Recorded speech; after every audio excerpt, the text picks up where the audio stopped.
हा आहे पहिल्या मजल्यावरचा व्ह्यू. ठीक आहे.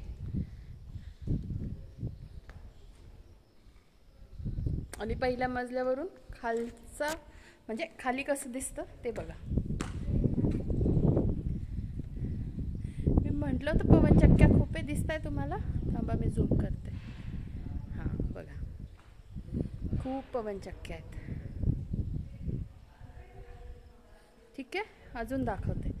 इकडे बघा, इथून आता तुम्हाला दिसेल की नाही माहीत नाही. इथे पाणी आहे बघा, लेक. अजून दाखवते. हा सगळ्या वरचा मजल्यावरचा व्ह्यू आहे.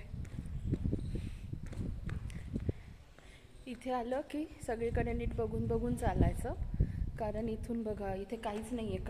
कडेला म्हणजे काहीच लावलेलं नाही सेफ्टी, त्यामुळे भान ठेवून चालायचं. त्यानंतर असा गोल सर्कल. जायचं आहे का खाली? ठीक आहे, आता आम्हाला निघायचं आहे.